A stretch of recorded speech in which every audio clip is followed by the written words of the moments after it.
оқушылар? Саламатсыздар. Көңіл-күйлеріңіз қалай? Өте жақсы, керемет. Олай болатын болса, біздер бүгінгі жаңа тақырыбымыз Төлеген Айбергеновтың сағыныш өлеңі. Сағыныш өлеңін біздер мұның алдында да жаңағы өткен болатынбыз. Бүгін осы сағыныш өлеңіне, яғни тапсырмалар орындаймыз. Ең бірінші осы сабақты бастамас бұрын мақсатыменен танысамыз. Шығарманың идеясын ғаламдық тұрғыдан талдап әдеби есте жазу. Сабақты мақсаты шығарманың жаңағы идеясын ғаламдық тұрғыдан талдап әдеби есте жазу. Тағы критерийлер. Шығарманың негізгі идеясын анықтаймыз. Шығарманың идеясын ғаламдық тұрғыдан талдаймыз, және әдеби есте жазамыз оқушылар. Енді оқушылар, үйге берген тапсырма сіздерге осы өлеңді мәнделеп оқып беру болатынды. Осы өлеңнің ішіндегі мағынасын ашу. Сағыныш дегеніміз не? Сіз кімді сағынасыз? Адам бойындағы сағыныш сезімі қалай пайда болады деп ойлайсыз? Міне, осындай жаңағы ой пікір қалыптасып сіздерге жаңағы қазір бәріміз сұрақтар бойынша жауап бере қоямыз. Сағыныш дегеніміз адам бойынан сағынбайтын дүние деп ойлаймын. Адам өзінің жанына жақын адамдарды сағынады. Сіз кімді сағынасыз? Мен өзім алыста жүрген жаныма жақын жандар, ата-анамды, егер олар алыста болса, адам бойындағы сағыныш сезімі қалай пайда болады деп ойлайсыз? Адам бойындағы сағыныш сезімі өзінің жанына жақын адамды ойлаған кезде сағыныш пайда болады деп ойлаймын. Рахмет. Зухра. Сағыныш деген ол әр адамда кездесе бермейтін өте бір керемет құбылыс деп айтуға болады. Сіз кімді сағынасыз? Егер біз алыста жүрсек, ең алдымен ата-анамызды, елімізді сағынамыз. Адам бойында сағыныш сезімі қалай пайда болады деп ойлайсыз? Қасында жақын адамның немесе өзіне деген ыстық сезімі бар адам ойласа сағыныш сезімі пайда болады деп ойлаймын. Аружан. Рахмет. Сағыныш дегеніміз не? Сағыныш адам бойындағы бір қасиеттердің бірі деп санаймын. Адам егер алыста жүрген жақынын сағынатын болса, ол сағыныш деп аталынады. Сіз кімді сағынасыз? Мен алдымен алыста жүрген апамды сағынамын, және атам мен әжемді сағынамын. Адам бойындағы сағыныш сезімі қалай пайда болады деп ойлайсыз? Егер адамға жақын адамы болатын болса, сіз оны ойлаған кезде сіздің бойыңызда сол сағыныш сезімі пайда болады. Өте дұрыс. Рахмет. Диас айтамын. Сағыныш дегеніміз не? Сіз кімді сағынасыз? Сағыныш дегеніміз адам бойындағы ерекше қасиеттердің бірі. Сіз кімді сағынасыз? Мен алыста жүрген жақын адамдарды сағынамын. Сағыныш дегеніміз қалай пайда болады? Сағыныш дегеніміз адам өзінің көптен көрмеген жақын немесе туған жерді сағынғанда сондай ерекше құбылыс пайда болады. Рахмет. Расул. Сағыныш дегеніміз ол алыстағы туыс бауырларымызды сағынғанда. Сіз кімді сағынасыз? Адам бойындағы сағыныш сезімі қалай пайда болғанда? Өйткені бір адамды ойлағанда ол сағыныш пайда болады. Амазы айтамын. Сағыныш дегеніміз ол адам бойындағы сатылмайтын бір қасиет. Сіз кімді сағынасыз? Мен алыста жүрген достарымды сағынамын, апамды, ағамды сағынамын. Ата-анамнан жырап кетсем, соларды сағынамын. Адам бойындағы сағыныш сезімі қалай пайда болады деп ойлайсыз? Сіз біреуді ойлап, оны қызықтарын еске түсіріп отырсаңыз, ол бір сағыныш деп аталады. Отырады. Рахмет. Камил айтамын. Сағыныш дегеніміз адам бойындағы ерекше құбылыстардың бірі. Сіз кімді сағынасыз? Мен өзім жұмысқа кеткен апамды, әкемді көп сағынамын. Адам бойындағы сағыныш сезімі қалай пайда болады деп ойлайсыз? Адам бойындағы сағыныш сезімі сол адам жайлы жылы естеліктер есіне түскен кезде сол адамды ойлап сағына бастайсыз. Рахмет. Сонда сағыныш дегеніміз не болды? Адам бойындағы ерекше қасиет екен. Яғни сонда біздің бүгін өлеңімізде осы бір үлкен мағыналы өлең болса керек, иә? Келесі қазір сіздерге тапсырма беремін. дәптерімізге ашып, күннің жазылғасы, бүгінгі тақырыбымызды жазайық. Содан кейін бірінші тапсырма бойынша осы өлеңдегі көтерілген мәселелер және шығарманың тақырыбы және шығарманың негізгі идеясын анықтай қояйық.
Шығармада көтерілген мәселе сағыныш сезімінің туындауы, шығарма тақырыбы махаббат сезімі, шығарманың негізгі идеясы сағыныш сезімін туындату. Рахмет, келесі көтерілген мәселе сағыныш сезімі жақындарына, отанына сағыныш деп алып, шығарманың тақырыбы махаббат адам өміріндегі көзілген және шығарманың негізгі идеясы белгілі бір адамға, отанға, өз ауылына сағыныш сезімін қазақ әдеби тілінде өлең арқылы жеткізу. Рахмет. көтерілген мәселелер сағыныш, арман, мақсат, тілеу. Шығарманың тақырыбы сағыныш дегенмен, шығарманың идеясы туған жерге деген, жақын адамға деген сағыныш сезімі. Рахмет, достар. Міне ұшар бірінші тапсырманы орындап болды. Сонда біз оқиға. Біріншісі көтерілген мәселе сағыныш сезімі, екіншісі шығарманың тақырыбы махаббат ерекше бір сезім, үшіншісі шығарманың негізгі идеясы, шығарманың негізгі идеясы ақтөтен отанға елге деген сағынышын өлең арқылы жеткізу. Рахмет, оқушылар олай болса бірінші тапсырмадағы бізде жаңағы көтерілген мәселелерді сараладық. Одан кейін шығарманың тақырыбын анықтадық, содан кейін шығарманың идеясын түсіндік деп ойлаймын, иә. Енді оқушылар жаңағы еске салсаңыз, тақырыбымыз бүгінгі сағыныш не деген керемет ең. Сағыныш не деген керемет ең. Сүйсен жасандайын. Мен жоқ, өзіміздің тез ұшақ жасабайын. Естерімізді бастап жасабайын.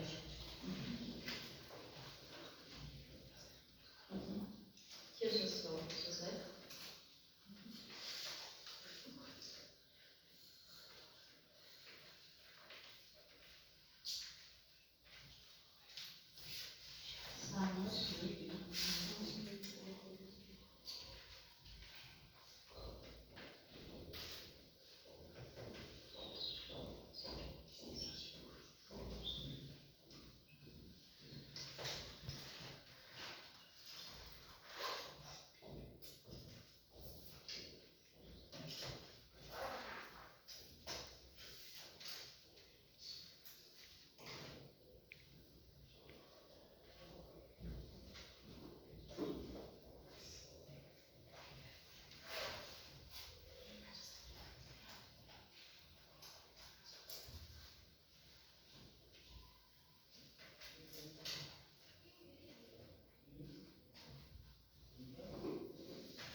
Olsa şunu verelim.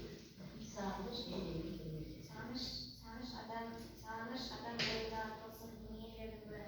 Адам өзіне жақын адамдарды ғана сағынышты. Ол жайлы жылы естеліктер есіне түскен кезде сағыныш сезімі көбінесе жақын адамдармен алысқа, ауылынан жыраққа кеткенде сағыныш сезімі орын алады. Rahmet.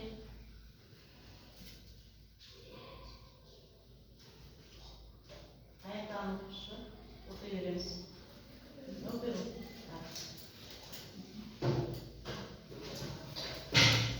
Сағыныш деген бір жалпы айтқанда адам бойындағы ерекше құбылыс, мысалға отанына, еліне, жеріне, жақын жандарға деген ерекше бір сезім. Ол сезімді барлық адамда болатын құбылыс ретінде есептеймін, оны тоқтата алмаймыз. Сағыныш ол адам бойына таба бермейтін сезімдердің бірі. Бұл өмірде сағынбайтын адам жоқ шығар деп ойлаймын. Адам ең алдымен өзінің өмірінде ерекше орын алатын жандарды сағынады. Rahmet келесі.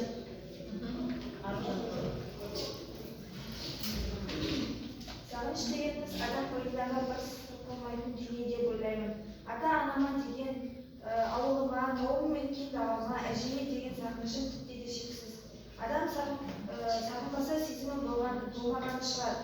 Сағыныштың өзі керемет сезім. Сағыныш сезімі бұл бөлен қабілеттердің бірі. Өзіне жақын адамдарды сағыну ол ерекше сезім.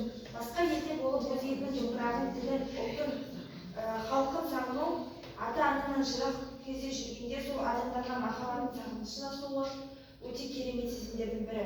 Қорытындылай келе бұл сезім адамның өміріндегі керемет қасиеттердің бірі болып саналады. Rahmet. Келесі. Бәрін айтады. Аяқтамызсын, аяқтамызша ма? Бәрін айтады. Аяқтамызша ма? Альмира, оқиға. Сағыныш дегеніміз мошқын қазынан сақылмас деген. Сағыныш әр өмірде бола бермейтін бір құбылыс. Өзінің жақын адамына ойлаған сәтте жүректе бір сағыныш сезімі пайда болады. Сағынбасаң жолдар алдынан шықпас дегендей кіші бір ұлы қасиет. Менің ата-анама деген, бауырларыма, әжеме, атама, ағаларыма деген сағынышым ешқашан өзгермейді. Rahmet, енді ұқсап қарай. Яғни сонда біздер жаңа әдебиетте жаздық, енді әдебиетімізден ары қарай келесі тапсырмамызға көшейік. Яғни өлеңіне үзінді берген осы жаңа өлеңнің үстіндегі әрқайсымыз өзіміздің ойымызды жаза қояйық. Я болмаса оқшалар ауызша айта қояйық, иә? Оқи қояйықшы жақсы. Камера айта ғой, оқи ғой.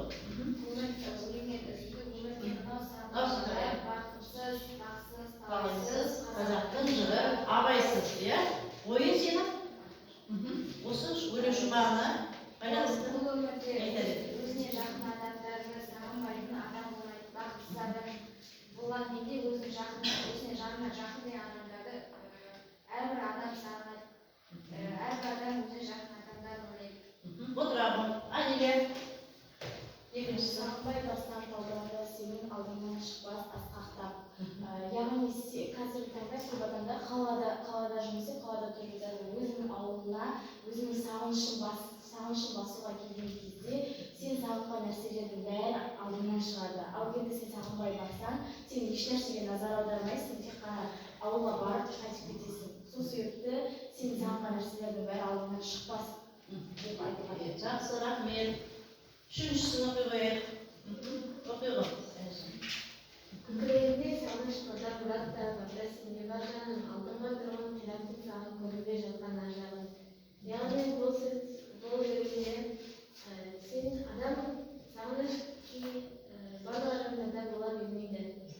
Сағыныш бұл осы сол адамды ойлап, сол адаммен өткізген қызықты шақтарды еске алу арқылы пайда болады. Алдында тұрған қираттың саған көрінбей жатқан ажалың дегеніміз сен сағынып барған жерде сенің алдыңнан бәрі шығады. Отырамын, рахмет. Оқушылар, жаңа біз сонда өзіміздің ойымызды саралап, яғни шығарманың идеясын еске алдық. Енді оқушылар ақын және кестесі әдісі бойынша сұрақтарға талдау жасай қояйық, иә? Бірінші.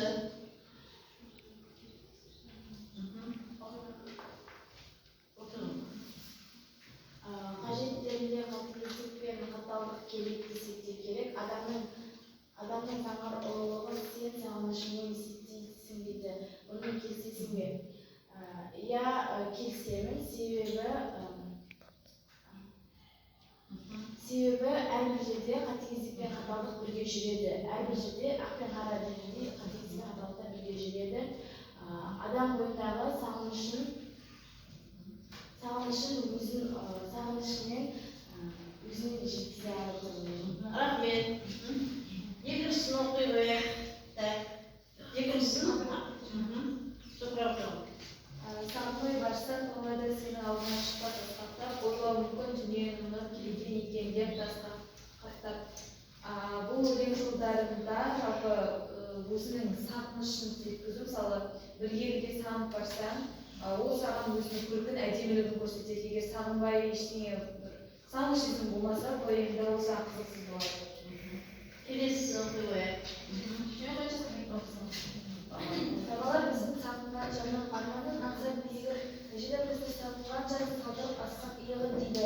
Мұны қалай түсінесіздер? Біздің ата-бабаларымыз өзінің ұрпақтарының тату бірлікте өмір сүру үшін талмай еңбек еткен болатын. Қазірдің өзінде біздің ата-әжеміз бізді өсіп оқуға кеткеннен кейін бізді сағынышпен еске алып отырады. Әр әңгімеде біздің бала кезіміздегі қылықтарымызды айтып сағынып отырады. Бізде жырақта жүргенде ата-әжемізді сағынып отырамыз. Басқа адамдарға өзіміздің ата-әжеміз қандай болғанын, кезінде қандай өмір сүргенін бәрін айтып береміз. Рахмет, Камила. Мені ұстап жүрегіме қара тасты дастағаннан қаланып қалса тәртіппен дейді, сендер мені күлді сағынасыңдар. Тіпті қатыгез адамдарды, үнемі ашуланып жүрген адамдарды, өздері жүрегіне жақын адамдарды сағынады, жыраққа кеткенде сағынады. Яғни ол адамның бет әрекетіне қарап, сөзіне қарап, біз оны қатыгез, жүрексіз, жүрегі тас деп те айта алмаймыз. Неге? Себебі әрбір адам өзіне жақын адамды сағынады деп ойлаймын. Рахмет, оқушылар. Олай болатын болса, текстасына көшейік, дәптеріңізге жаңағы берілген сөздерді сәйкестендіре қояйық. Дәптеріңізге жасап қояйық. Сәйкестендіре қояйық. Сәйкестендіре қояйық. Абай бір айтсам ол мәтіннің бірінші. Үмітке толы, арманға толы әр жерде бүртіп, Үмітке толы, арманға толы әр жерде бүртіп қарағай, сағынбай жүрсе қалуы мүмкін. Жанасуға жарамайды. дұрыс оқушылар? Яғни дұрыс. Келесі. Апай ойлағансы? Оқиға.